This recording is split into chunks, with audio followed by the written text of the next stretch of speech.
Welcome back to this special edition of Cattlemen to Cattlemen as we celebrate 25 years of the Environmental Stewardship Award Program. For many people, the view of cattle grazing in an open field reflects the ideal image of what it means to be a rancher. But it takes special effort and strong management to ensure cattle don't damage the grass that is such an essential natural resource.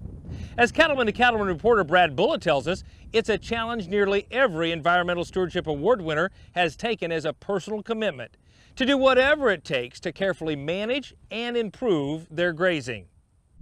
Ranching is about so much more than just raising animals. Cattlemen and women must also be stewards of the land, caring for soils, grasses, and other plants. I manage grass. You can have the best genetics in your cattle herd in the whole nation, but if you do not have grass, you can't raise any cattle on your place.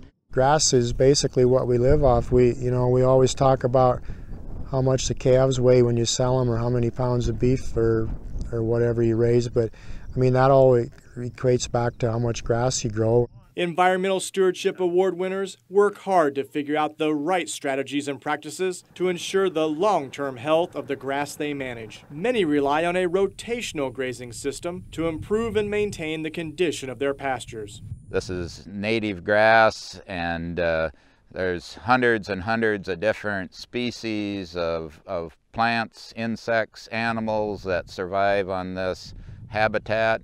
And we were losing it. So we started managing different. We went to the rotational grazing and management intensive grazing. And it's been really exciting to see some of these species come back. I'm really impressed with what rotational grazing has done to our grasses. We're improving all of our grasses without a lot of inputs to them. We've increased our herd by 67% since we went into the rotational period, and that's been without any new inputs besides the fencing. I couldn't go back. I wouldn't go back to ripping out my fences and just letting them graze. It is just phenomenal what a grazing system, what the intensive grazing will do for a place. You can see the clovers just pop out. It's truly amazing.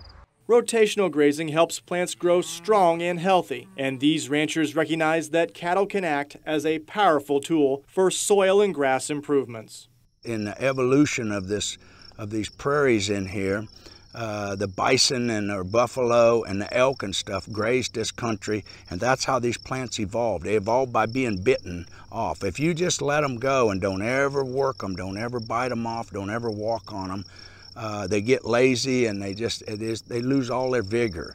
If you do not graze the grass, it will become dormant. It can die out.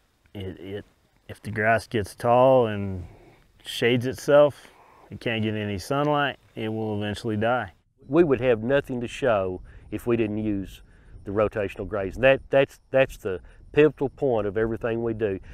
You know, the cattle, they're secondary. The grass is our product. The cattle are our harvesting machines, and that's what we walk to market. And we have to take good care of them, but our base resource is grass. That's what holds the whole world together. Cattle operations must be flexible and forward-thinking to ensure good pasture management. From coast to coast, ESAP winners share a common goal, a healthy grassland resource. It's always been about taking care of the land, because the land will take care of the cows. It just goes hand in hand. I try to run the cows to fit the ranch rather than the ranch to fit the cows. I think that works better that way, and it's better utilization of the natural resources. And ultimately, if it's good for the natural resources, it's good for cattle. My mother told me something not too many years before she passed away. She said, you know, you can take care of your land or God will take it away from you.